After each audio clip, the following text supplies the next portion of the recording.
rising income levels, the consumption of vegetables, fruits, and Sri Anna is increasing significantly. A comprehensive program to promote production, efficient supplies, processing, and remunerative prices for farmers will be launched in partnership with the states.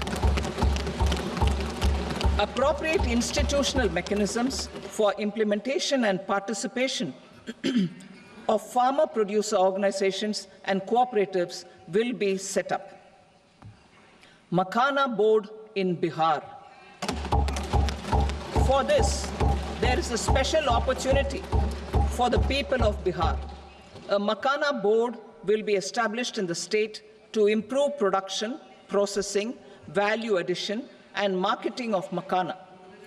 The people engaged in these activities will be organized into FPOs. The board will provide hand-holding and training support to makhana farmers and will also work to ensure they receive the benefits of all relevant government schemes. A national mission on high-yielding seeds will be launched, aimed at 1. Strengthening research ecosystem, 2. Targeted development and propagation of seeds with high yield, pest resistance, and climate resilience, and 3. Commercial availability of more than 100 seed varieties released since July 2024. India ranks second largest globally in fish production and aquaculture. Seafood exports are valued at 60,000 crore rupees. To unlock the untapped potential of the marine sector, our government will bring in an enabling framework for sustainable harnessing of fisheries from Indian exclusive economic zone and high seas, with a special focus on the Andaman and Nicobar and Lakshadweep Islands. For the benefit of lakhs of cotton growing farmers, I am pleased to announce a mission for cotton productivity. This 5-year mission will facilitate significant improvements in productivity and sustainability of cotton farming and promote extra long staple cotton varieties. The best of science and technology support will be provided to farmers. Aligned with our integrated 5F vision for the textile sector, this will help in increasing incomes of the farmers and ensure a steady supply of quality cotton for rejuvenating India's traditional textile sector. Kisan credit cards facilitate short-term loans for 7.7 crore farmers, fishermen, and dairy farmers. The loan limit under modified interest subvention scheme will be enhanced from 3 lakh rupees to 5 lakh rupees for loans taken through the KCC. For Atmanirbharta in urea production, our government had reopened 3 dormant urea plants in the eastern region. To further augment urea supply, a plant with annual capacity of 12.7 lakh metric tons will be set up at Namrup in Assam.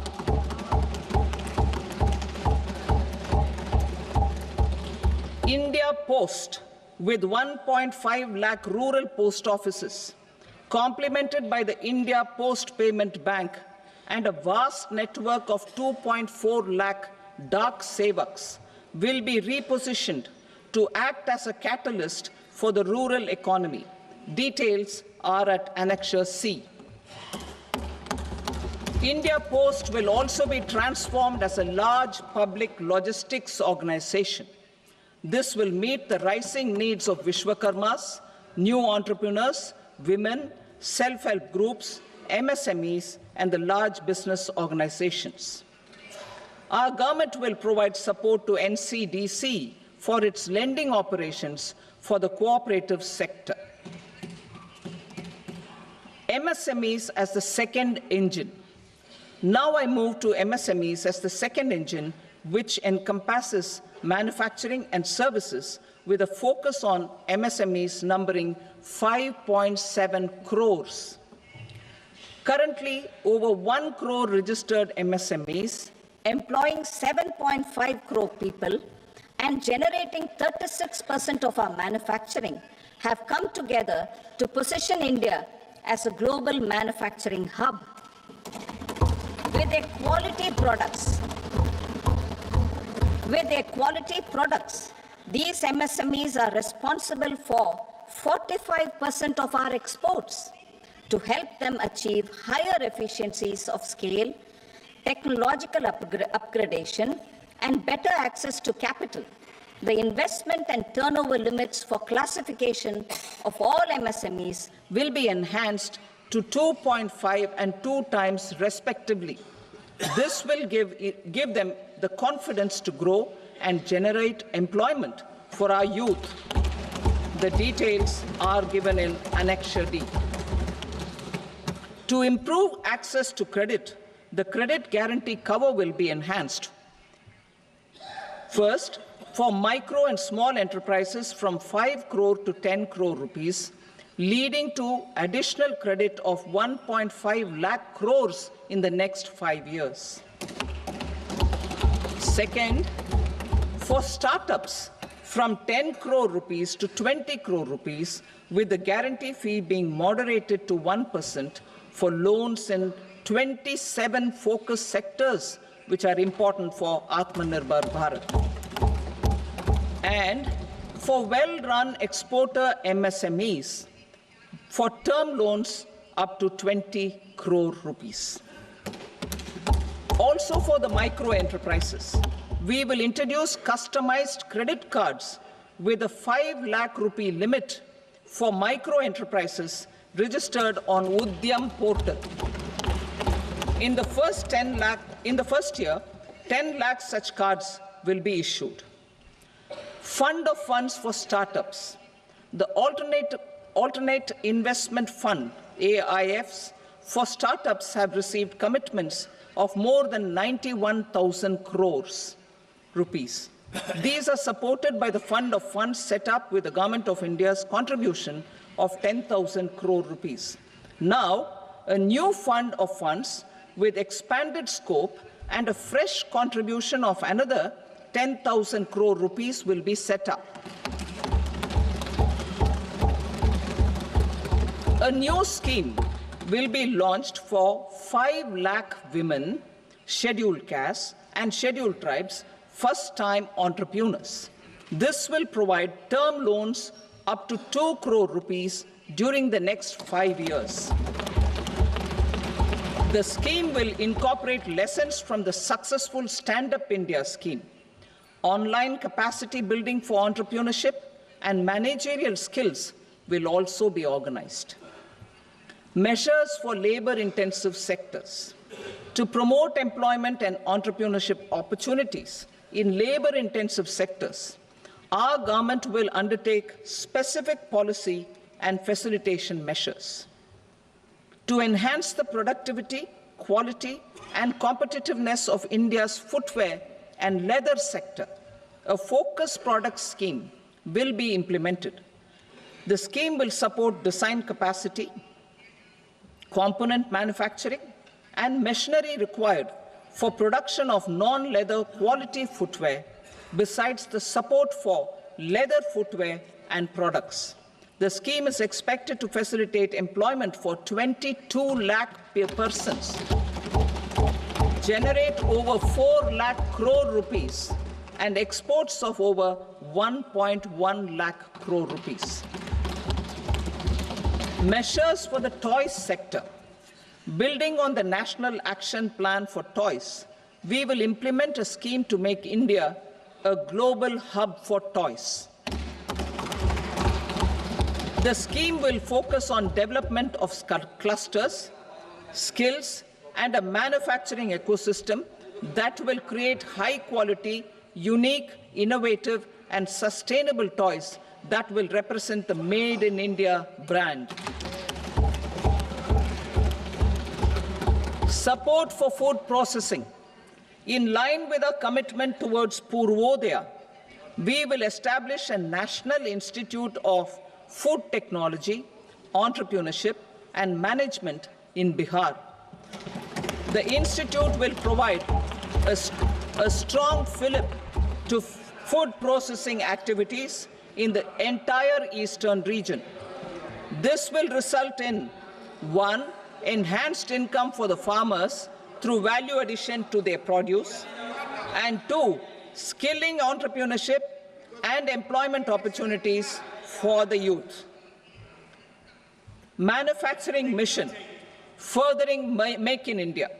Our government will set up a national manufacturing mission covering small, medium and large industries for furthering Make in India by providing policy support, execution roadmaps, governance and monitoring framework for central ministries and states. Details are in Annexure E. Given our commitment to climate-friendly development, the mission will also support clean tech manufacturing. This will aim to improve domestic value addition and build our ecosystem for solar PV cells, EV batteries, motors and controllers, electrolyzers, wind turbines, very high voltage transmission equipment and grid-scale batteries. Investment as the third engine. Now I move to investment as the third engine, which encompasses investing in people, investing in the economy, and investing in innovation. Investing in people. Saksham Anganwadi and Poshan 2.0. Saksham Anganwadi and Poshan 2.0 program provides nutritional support to more than 8 crore children. 1 crore pregnant women and lactating mothers all over the country, and about 20 lakh adolescent girls in aspirational districts and the Northeast region. The cost norms for these nutritional support will be enhanced appropriately. Atal Tinkering Labs. 50,000 Atal Tinkering Labs will be set up in government schools in the next 5 years to cultivate the spirit of curiosity and innovation and foster a scientific temper among young minds.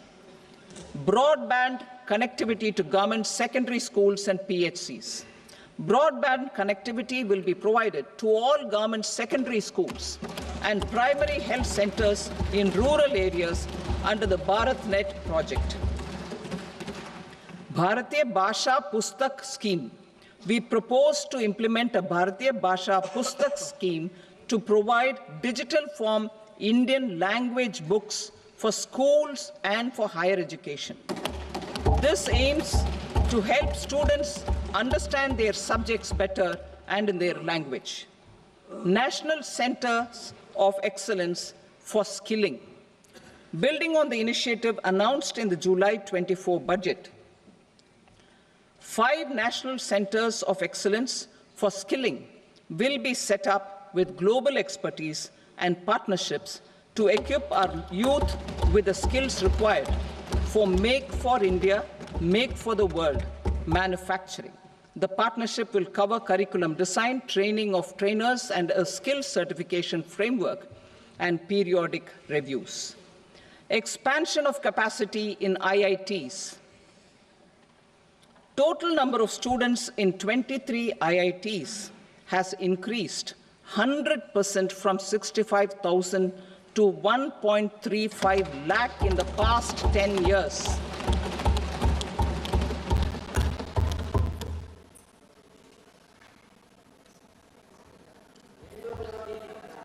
Additional infrastructure will be created in the 5 IITs started after 2014 to facilitate education for 6,500 more students. Hostel and other infrastructure capacity at IIT Patna will also be expanded.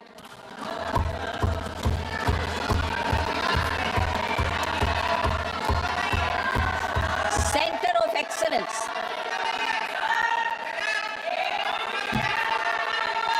Center of Excellence in AI for Education. I had announced 3 centers of excellence in artificial intelligence for agriculture, health, and sustainable cities in 2023. Now a Center of Excellence in Artificial Intelligence for Education will be set up with a total outlay of 500 crores. Expansion of medical education. Our government has added almost 1.1 lakh undergraduate and postgraduate medical education seats in 10 years, an increase of 130%. In the next year, 10,000 additional seats will be added in medical colleges and hospitals towards the goal of adding 75,000 seats in the next 5 years. Daycare cancer centers in all district hospitals. Our government will facilitate setting up of daycare cancer centers in all district hospitals in the next 3 years. 200 centers will be established in 25-26 itself. Strengthening urban livelihoods. Our government has been giving priority to assisting urban poor and vulnerable groups. A scheme for socio-economic upliftment of urban workers will be implemented to help them improve their incomes, have sustainable livelihoods, and a better quality of life. PM Swanidhi scheme has benefited more than 68 lakh street vendors, giving them respite from high-interest informal sector loans. Building on this success, the scheme will be revamped with enhanced loans from banks, UPI-linked credit cards with 30,000 rupees limit, and capacity building support. Social Security Scheme for welfare of online platform workers. Gig workers of online platforms provide great dynamism to the new age services economy. Recognizing their contribution, our government will arrange for their identity cards and registration on the e-Shram portal. They will be provided healthcare under PM Jan Arogya Yojana. This measure is likely to assist nearly 1 crore gig workers.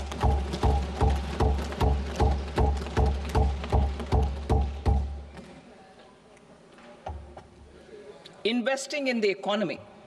Public-private partnership in infrastructure. Each infrastructure-related ministry will come up with a 3-year pipeline of projects that can be implemented in PPP mode. States will also be encouraged to do so and can seek support from the India Infrastructure Project Development Fund, which is a scheme to prepare PPP proposals. Support to states for infrastructure.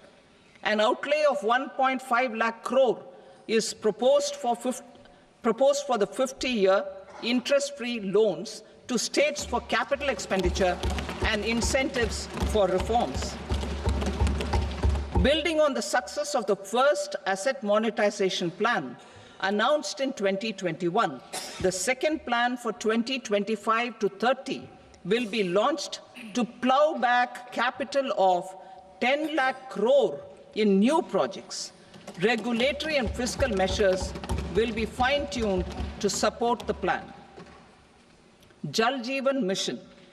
Since 2019, 15 crore households representing 80% of India's rural population have been provided access to portable tap water connections. To achieve 100% coverage, I am pleased to announce the extension of this mission until 2028 with an enhanced total outlay. The mission's focus will be on the quality of infrastructure and O&M of rural piped water supply schemes through Jan Bhagidari. A separate MOU or separate MOUs will be signed with the states and union territories to ensure sustainability and citizen-centric water services delivery. Urban sector reforms. Building on the July budget proposals, urban sector reforms related to governance, municipal services, urban land, and planning will be incentivized. Urban Challenge Fund. The government will set up an Urban Challenge Fund of 1 lakh crore rupees to implement the proposals for cities as growth hubs, creative redevelopment of cities, and for water and sanitation purposes announced in the July budget. This fund will finance up to 25% of the cost of bankable projects, with a stipulation that at least 50% of the cost is funded from bonds, bank loans, and PPPs. An allocation of 10,000 crore is proposed in 2025-26. Power sector reforms. We will incentivize electricity distribution reforms and augmentation of intra-state transmission capacity by states. This will improve financial health and capacity of electricity companies. Additional borrowing of 0.5% of GSDP will be allowed to states contingent on these reforms. Nuclear energy mission for Vikasit Bharat. Development of at least 100 gigawatt of nuclear energy by 2047 is essential for our energy transition efforts. For an active partnership with the private sector towards this goal, amendments to the Atomic Energy Act and the Civil Liability for Nuclear Damage Act will be taken up. A nuclear energy mission for research and development of small modular reactors with an outlay of 20,000 crore will be set up. At least 5 indigenously developed small modular reactors will be operationalized by 2033. Shipbuilding. The shipbuilding financial assistance policy will be revamped to address cost disadvantages. This will also include credit notes for shipbreaking in Indian yards to promote the circular economy. Large ships above a specified size will be included in the infrastructure harmonized master list. Shipbuilding clusters will be facilitated to increase the range, categories, and capacity of ships. This will include additional infrastructure, facilities, skilling, and technology to develop the entire ecosystem. Maritime Development Fund. For long-term financing for the maritime industry, a Maritime Development Fund with a corpus of 25,000 crore rupees will be set up. This will be for distributed support and promoting competition. This will have up to 49% contribution by the government, and the balance will be mobilized from ports and from private sector. UDAN regional connectivity schemes. UDAN has enabled 1.5 crore middle-class people to meet their aspirations for speedier travel. The scheme has connected 88 ports, airports, and operationalized 619 routes. Inspired by that success, a modified UDAN scheme will be launched to enhance regional connectivity to 120 new destinations and carry 4 crore passengers in the next 10 years. 4 crore additional passengers in the next 10 years. The scheme will also support helipads and smaller airports in hilly, aspirational, and northeast regional districts. Greenfield airports will be facilitated in Bihar to meet the future needs of the state. These will be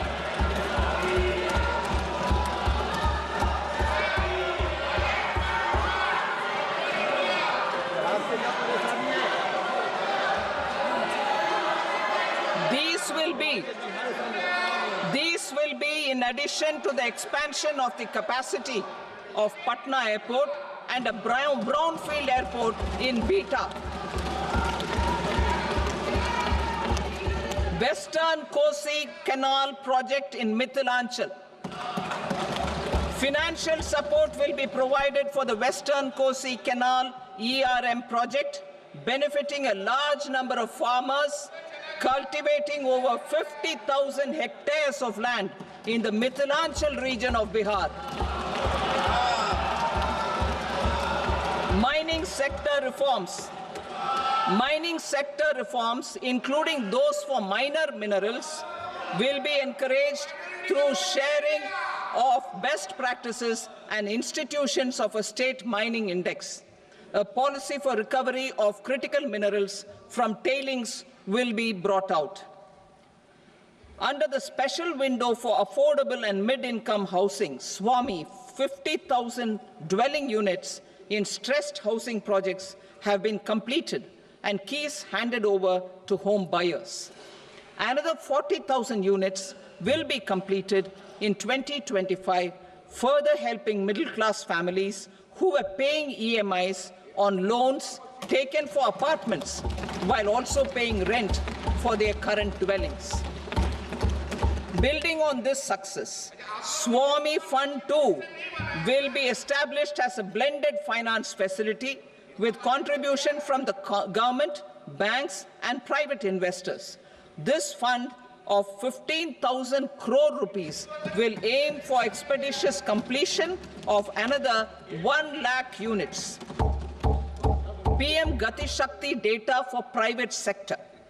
For furthering PPPs and assisting the private sector in project planning, access to relevant data and maps from the PM Gati Shakti portal will be provided. Tourism for employment-led growth. Top 50 tourist destination sites in the country will be developed in partnership with states through a challenge mode. Land for building key infrastructure will have to be provided by the states. Hotels in these destinations will be included in the infrastructure harmonized list.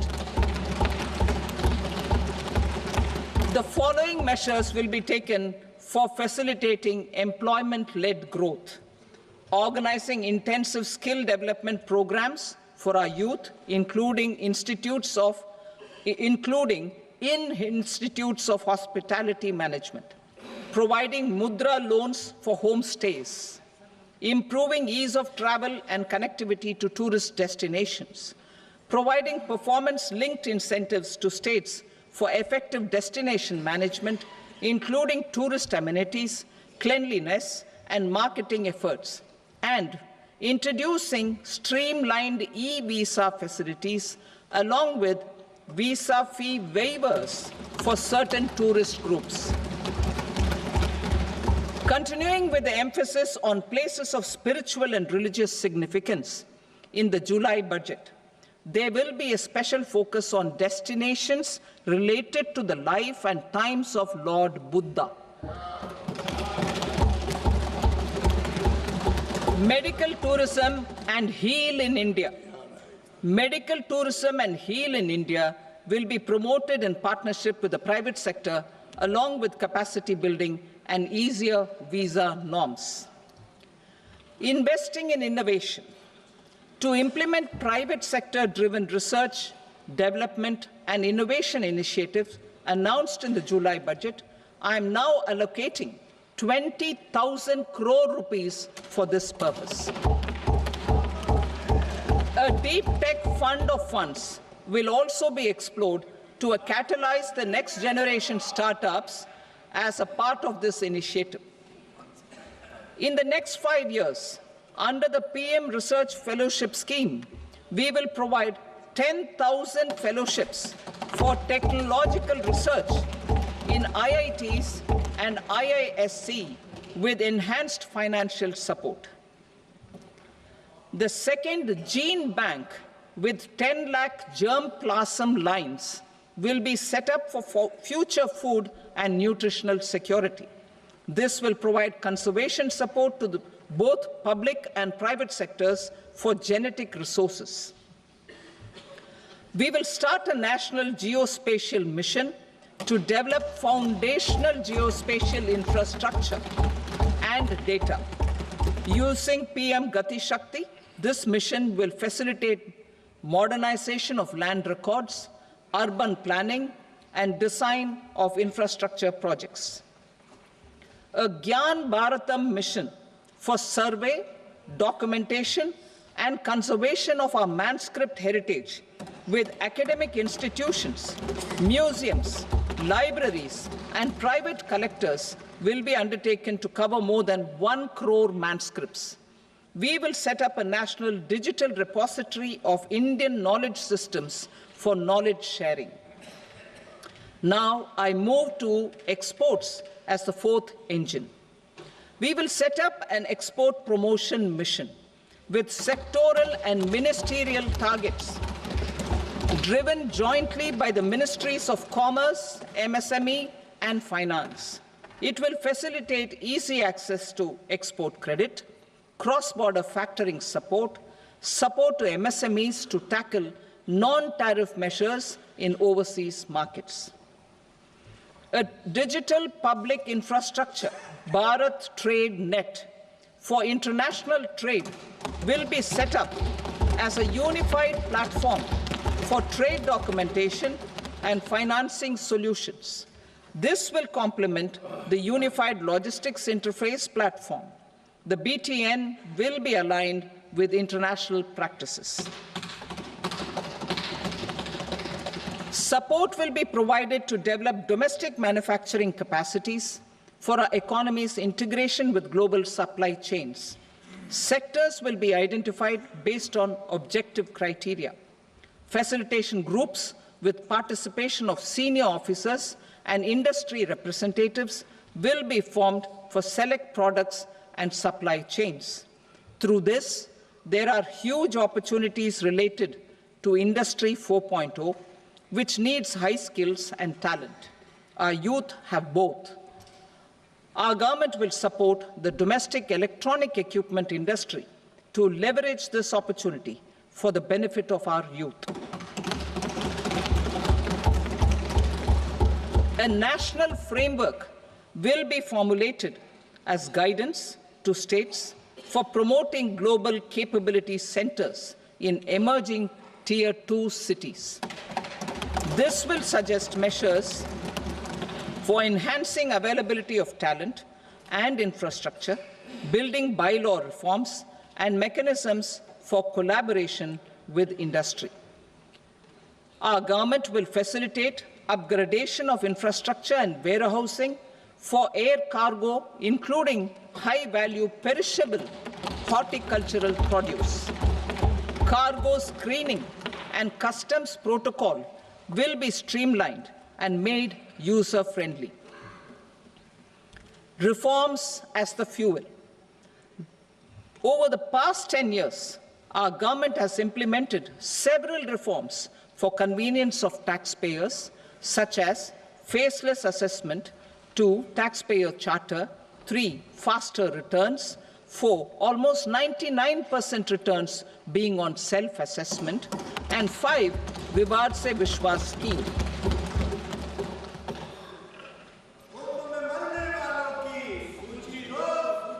Continuing these efforts, I reaffirm the commitment of the tax department to trust first, scrutinize later.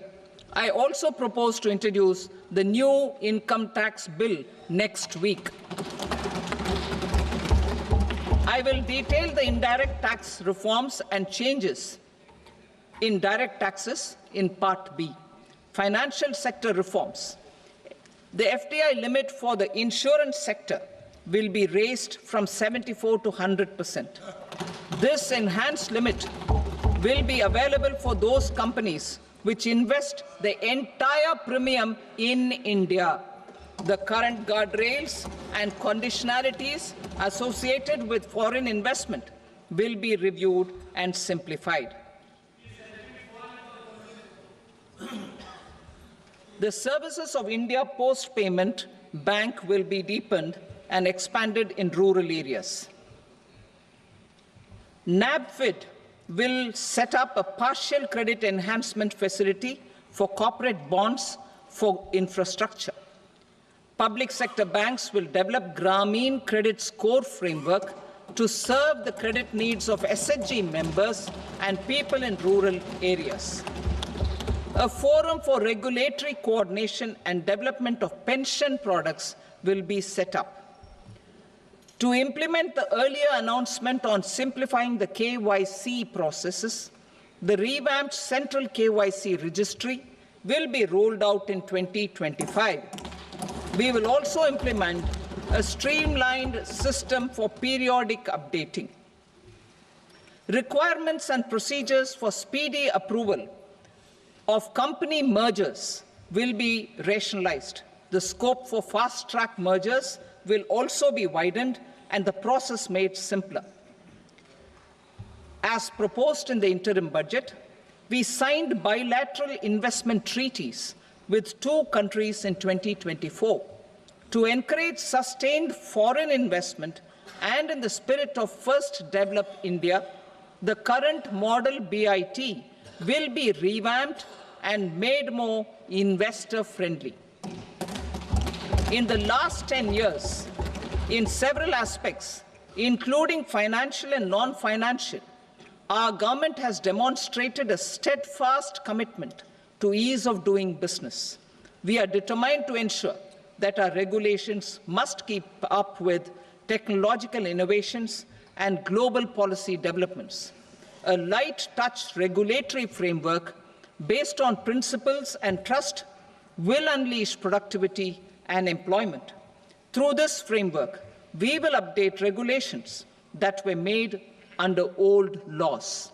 To develop this modern, flexible, people-friendly, and trust-based regulatory framework appropriate for the 21st century, I propose 4 specific measures. A high-level committee for regulatory reforms will be set up for a review of all non-financial sector regulations, certifications, licenses, and permissions. The committee will be expected to make recommendations within a year.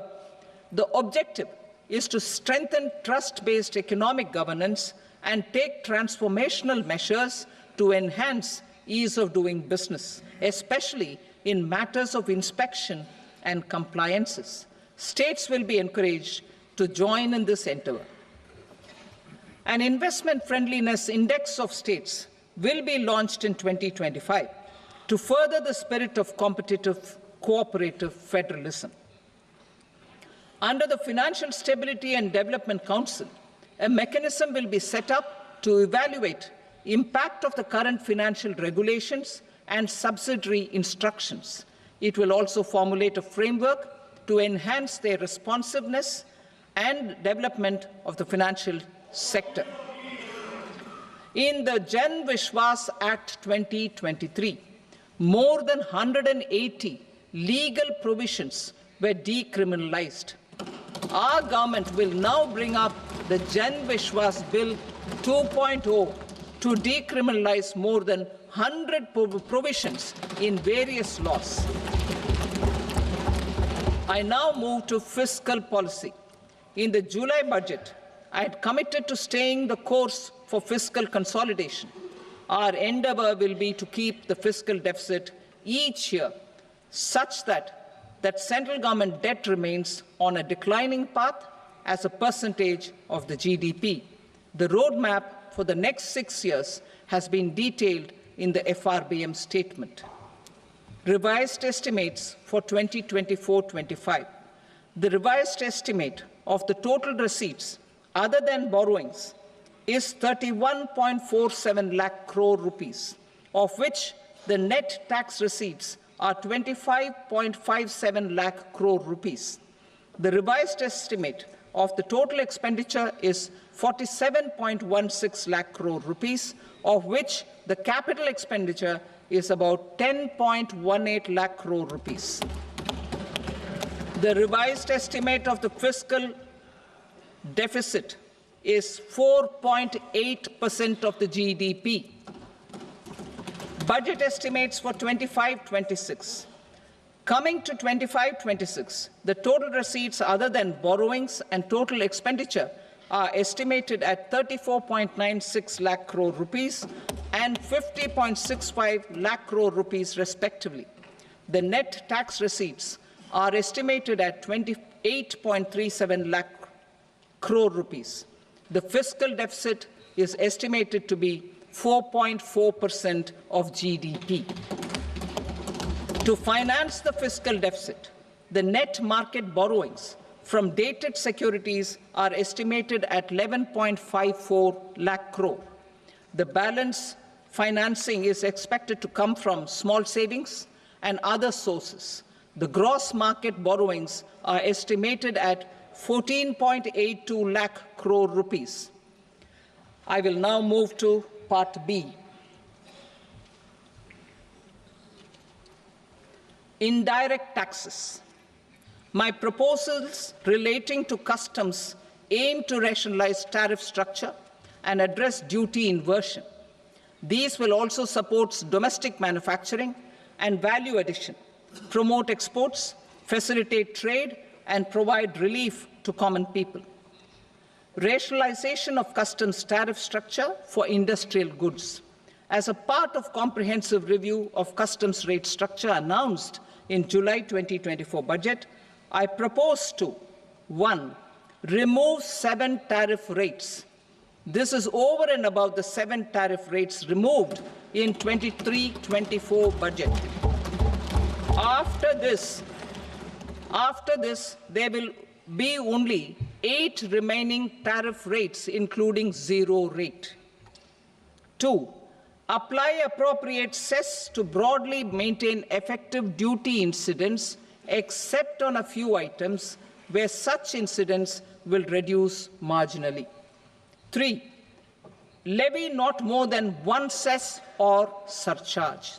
Therefore, I propose to exempt social welfare surcharge on 82 tariff lines that are subject to a cess. I shall now take up sector-specific proposals.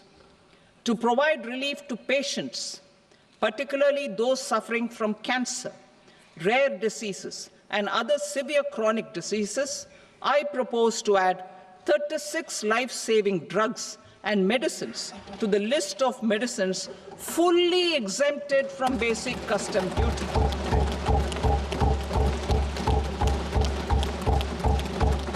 I also propose to add 6 life-saving medicines to the list attracting concessional custom duty of 5%. Full exemption and concessional duty will also respectively apply on the bulk drugs for manufacture of the above.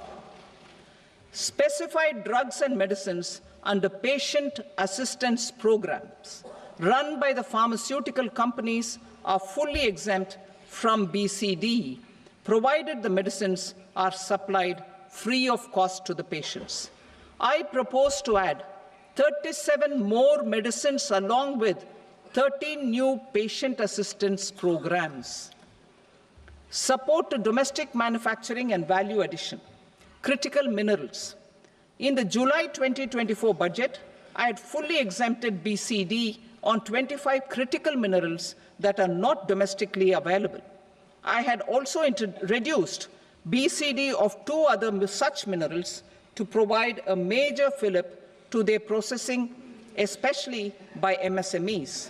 Now, I propose to fully exempt cobalt powder and waste, the scrap of lithium-ion battery, lead, zinc, and 12 more critical minerals. This will help secure their availability for manufacturing in India and promote more jobs for our youth.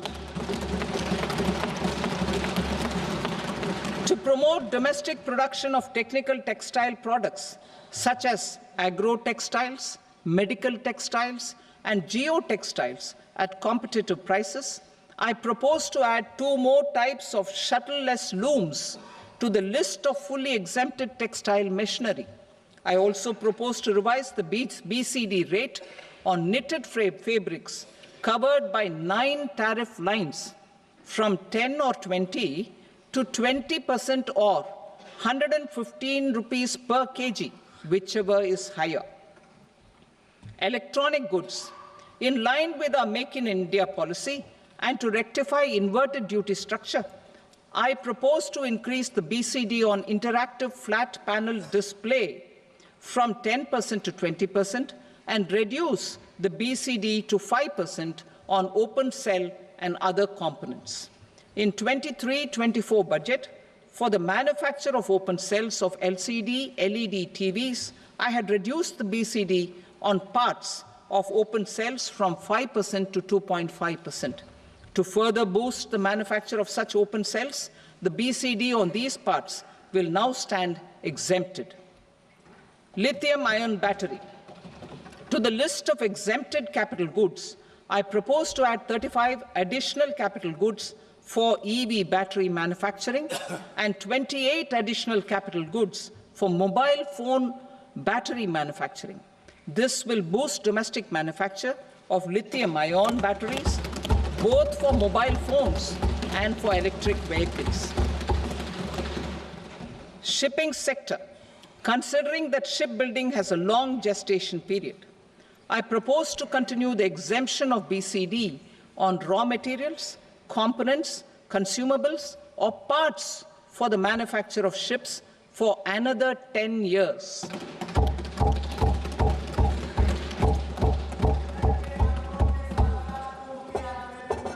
I also propose the same dispensation for shipbreaking to make it more competitive. Telecommunication. To prevent classification disputes, I propose to reduce the BCD from 20% to 10% on carrier-grade Ethernet switches to make it at par with non-carrier-grade Ethernet switches. Export promotion. To facilitate exports of handicrafts, I propose to extend the time period for export from 6 months to 1 year, further extendable by another 3 months if required. I also propose to add 9 items to the list of duty-free inputs. Leather sector. I propose to fully exempt BCD on wet blue leather to facilitate imports for domestic value addition and employment. I also propose to exempt crust leather from 20% export duty to facilitate exports by small tanners. Marine products.